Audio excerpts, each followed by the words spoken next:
Y lo que encontramos aquí es un discurso, el discurso de despedida de Josué, un capítulo que se parece en cierta manera a lo que habíamos visto en el capítulo 23, pero avanza ahora en otra dirección o con otro énfasis.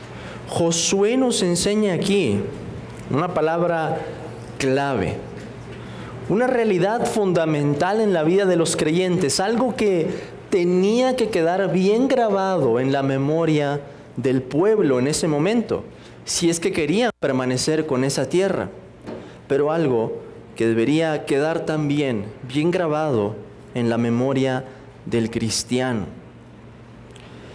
Podemos decir, hermanos, a Dios se le oye, a Dios se le alaba, a Dios se le glorifica, a Dios se le clama, a Dios se le confiesa. Pero ¿qué es lo que le recalca Josué aquí? A Dios se le sirve, se le sirve. Fíjense, hermanos, vamos a ver cuántas veces se repite la palabra servir en diferentes pasajes. Vean otra vez el texto, hermanos, y quiero que piensen en esto. Esta va a ser la idea que une el discurso de Josué. En el versículo 2 se nos dice: vuestros padres habitaron antiguamente al otro lado del río, esto es Taré, padre de Abraham y de Nacor, y servían a dioses extraños. Versículo 14: ahora pues temed a Jehová y servidle con integridad y en verdad, y quitad de entre vosotros los dioses a los cuales sirvieron vuestros padres al otro lado del río y en Egipto, y servid a Jehová. Y si mal os parece, otra vez, servir a Jehová. Escogeos hoy a quien sirváis, si a los dioses a quienes sirvieron vuestros padres cuando estuvieron al otro lado del río, o a los dioses de los amorreos en cuya tierra habitáis, pero yo y mi casa serviremos a Jehová. Entonces el pueblo respondió y dijo: nunca tal acontezca, que dejemos a Jehová para servir a otros dioses. Versículo 18: y Jehová arrojó de delante de nosotros a todos los pueblos y al amorreo que habitaba en la tierra. Nosotros pues también serviremos a Jehová. Versículo 19: entonces Josué dijo al pueblo: no podréis servir a Jehová. Lo mismo pasa en el versículo 20, hermanos: si dejareis a Jehová y sirviereis a dioses ajenos. 21, el pueblo dice: a Jehová serviremos.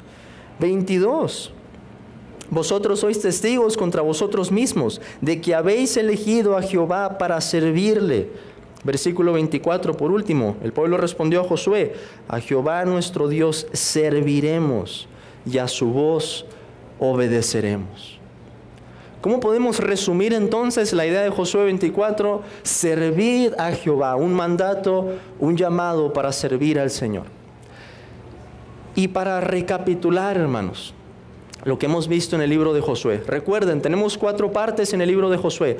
Entren a la tierra, tomen la tierra, repartan la tierra, sirvan al Señor. Entren a la tierra de Canaán, repartan la tierra. Perdón, ya me confundí.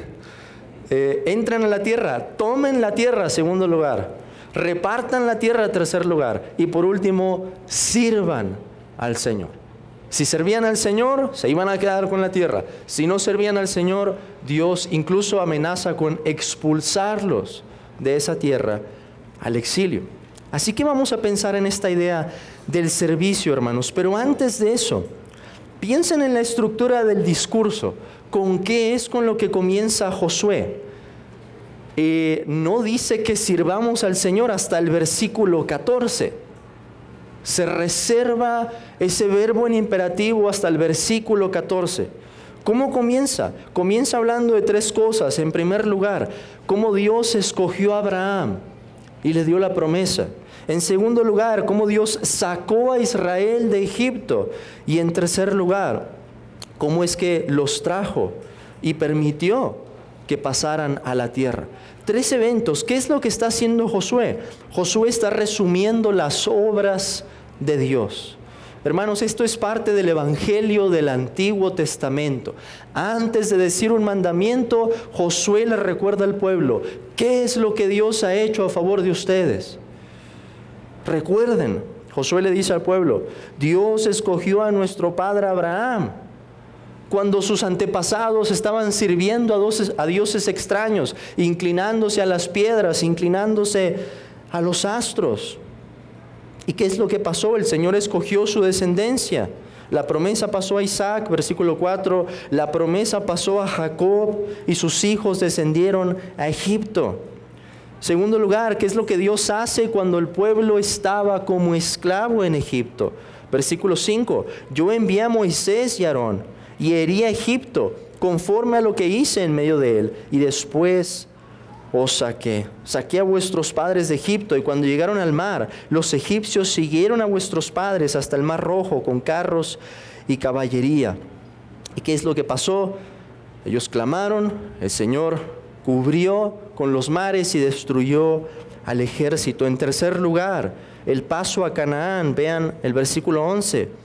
Pasasteis el Jordán y vinisteis a Jericó, y los moradores de Jericó pelearon contra vosotros, los amorreos, fereceos, cananeos, heteos, gergeseos, heveos y jebuseos, y yo los entregué en vuestras manos. En el versículo 12, el Señor le dice al pueblo que no fue ni con su espada ni con su arco. La guerra la hizo el Señor. Hermanos, ¿cómo se vería esto? Si antes de decir un mandamiento, ahora pensando que vivimos en el nuevo pacto, bajo el nuevo pacto, ¿cómo se vería un discurso así? Antes de comenzar a decir un mandamiento, ¿qué sería lo que recapitularíamos? Déjenme ponerlo en estas palabras. Las naciones estaban sumidas en oscuridad. Recuerda, iglesia, que nosotros pertenecemos a los gentiles. Nuestros padres sirvieron al palo y a la piedra y adoraban a la reina del cielo. Pero el Señor, en su gracia, quiso revelarnos su evangelio. Dios envió a su Hijo Jesucristo para que Él cumpliera todo lo que nosotros no podemos cumplir. Nosotros viviendo en ignorancia, en oscuridad, en desconocimiento, el Señor quiso enviarnos al Salvador. En ese momento, después de que Cristo cumpliera su obra, después de que lograra la redención por los pecadores, ascendió a los cielos, derramó el Espíritu Santo, escogió a algunos apóstoles y de allí salió el Evangelio de Jerusalén hacia toda la tierra. En un momento llegaron también evangelistas a nuestro país, a nuestra región, y podemos decir, en el caso de los que somos cristianos, a nuestras vidas. El Señor trajo su palabra y nos ha llamado también ahora, y Él sigue convocando a su pueblo. Hermanos, de esto podemos tomar como aplicación. Una de las cosas que no podemos permitirnos como cristianos es tener una memoria de teflón. Hermanos, yo sé que a medida que vamos creciendo, las capacidades cambian, hay cosas que vamos olvidando, no podemos recordar tan fácilmente, pero el cristiano debe distinguirse en primer lugar. ¿Por qué? Porque recuerda, aunque pueda olvidar muchas cosas, lo que ha hecho el Señor a su favor. Este es el fundamento, este es el motor de nuestro deber. Y por eso Josué se reserva los verbos en imperativo hasta el momento en que le ha recordado al pueblo qué es lo que Dios ha hecho por ustedes. La redención entonces va a culminar, entre tantas cosas, en servicio. Y ahora vamos a considerar eso, el servicio. Hermanos, cuando hablamos del servicio a Dios, tenemos que recordar que nos estamos refiriendo a algo diferente que cuando hablamos de servirnos unos a otros. ¿Qué hacemos cuando nos servimos unos a otros? Pues bueno, ponemos nuestra fuerza, nuestra energía, nuestro amor, nuestro tiempo para el beneficio de otro, y los otros hacen lo mismo. Pero no hacemos así con Dios.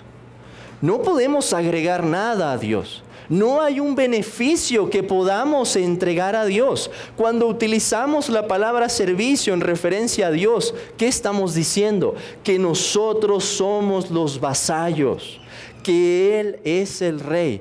Él es quien da las órdenes. Pero el privilegio que gozamos en esta relación es que nos ha permitido ser parte de su pueblo. El servicio a Dios, según las palabras que Josué nos presenta aquí, es un servicio que no se puede compartir con nadie. Versículo 14. Ahora pues, temed a Jehová y servidle con integridad y en verdad, y quitad de entre vosotros los dioses a los cuales sirvieron vuestros padres al otro lado del río y en Egipto, y servid a Jehová. ¿No les recuerda esto acaso, hermanos, las palabras de nuestro Señor Jesucristo? No podemos servir a dos señores. Que vamos a amar a uno y vamos a aborrecer al otro. No puedes servir a Dios y a las riquezas. O servimos a los ídolos y nos consagramos a ellos, o vamos a servir al Dios verdadero. Pero este es un servicio que no puede compartirse. El cristiano no puede decir: mi servicio es para Dios y mi servicio es para mí mismo. Mi servicio es para Dios y mi servicio es para los ídolos. El cristiano dice: mi servicio es exclusivo, es único, no puede tener competencia y es solo para Dios. Amigo, te pregunto, ¿a quién estás sirviendo? Porque el pasaje es claro: o estás sirviendo a Dios o estás sirviendo a los ídolos. En segundo lugar, Josué nos dice que es un servicio que demanda una respuesta. Vean por favor el versículo 15. Y si mal os parece servir a Jehová, escogeos hoy a quién sirváis, si a los dioses a quienes sirvieron vuestros padres cuando estuvieron al otro lado del río, o a los dioses de los amorreos en cuya tierra habitáis. Pero yo y mi casa serviremos a Jehová. Escogeos hoy a quién sirváis. Piensen en esto. Vamos a trasladar esta escena a la iglesia. Tú ya has escuchado de las obras de Dios. Has escuchado ya acerca del Evangelio, una tras otra.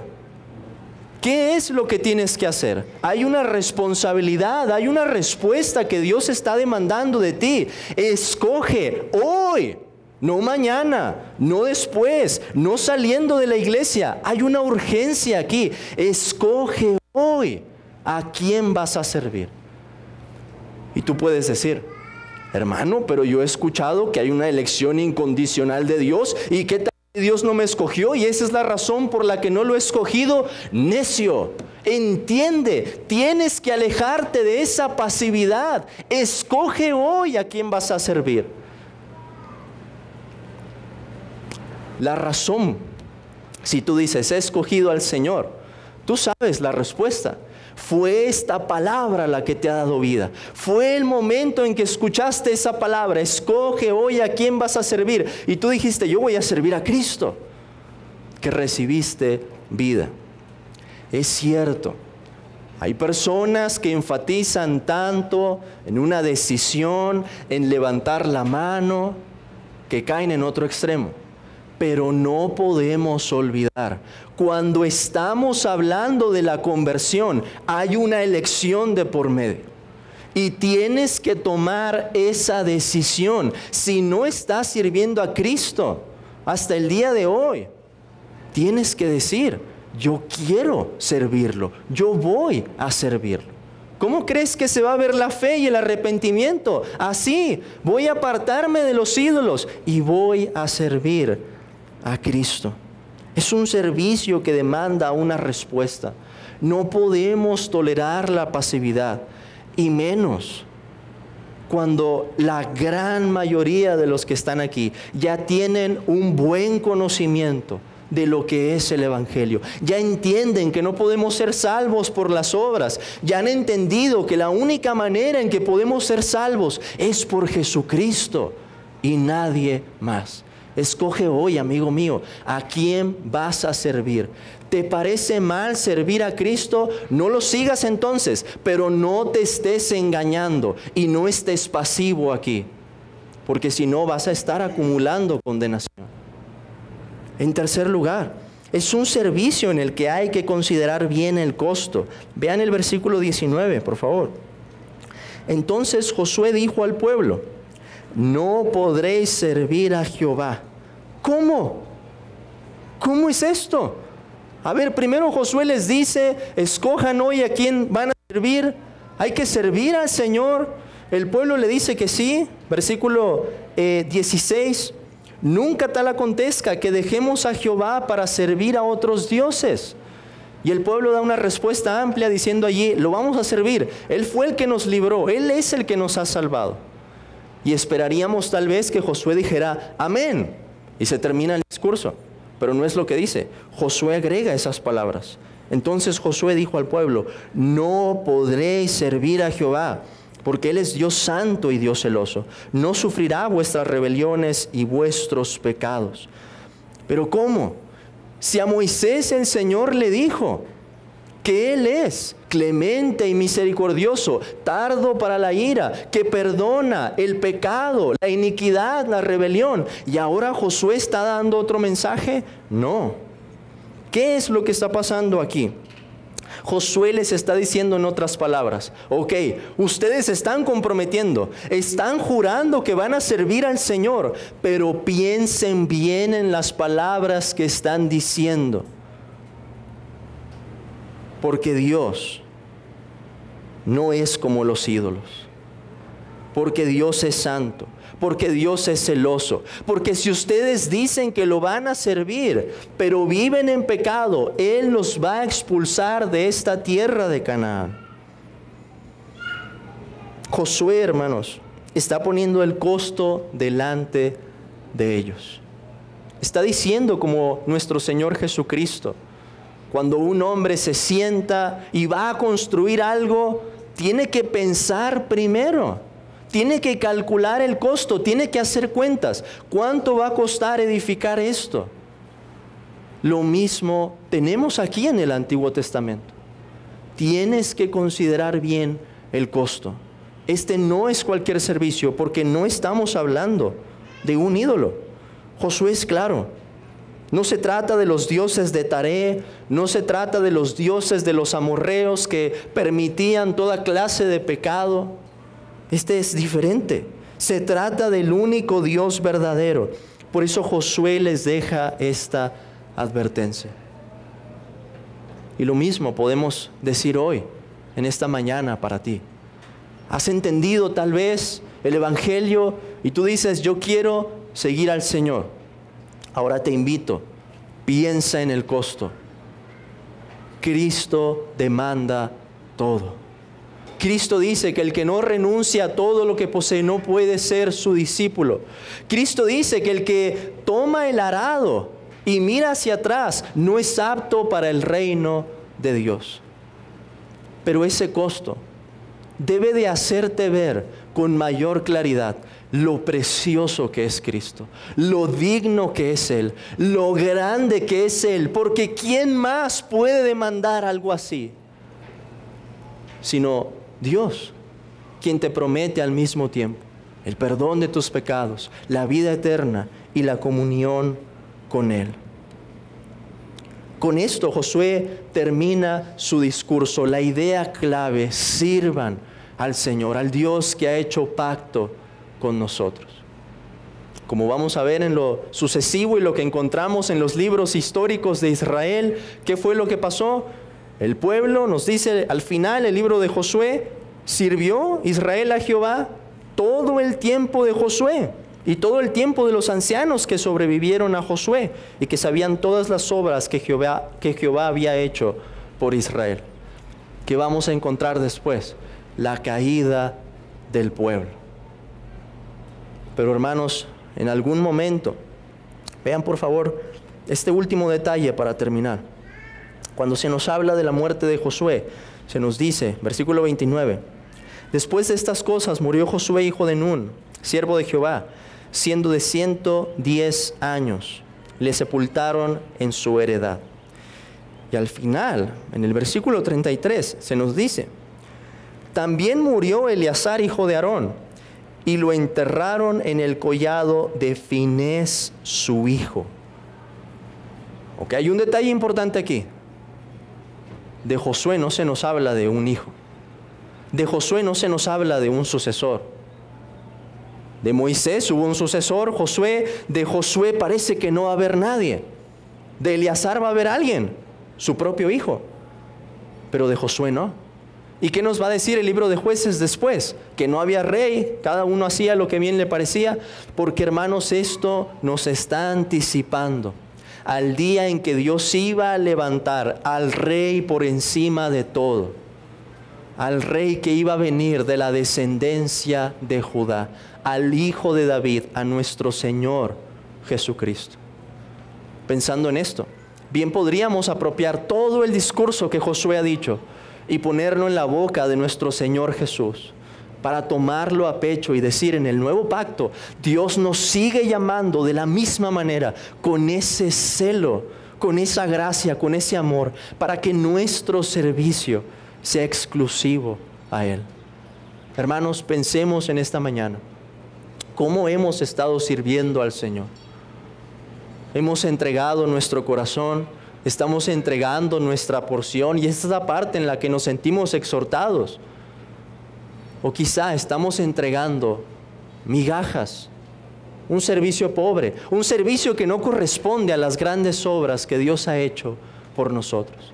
Que Dios nos ayude en esta mañana a considerar eso, hermanos, y nos dé la gracia para poder entregarnos de corazón, y que podamos decir que nuestro servicio es a un único Señor, nuestro Señor Jesucristo. Amén.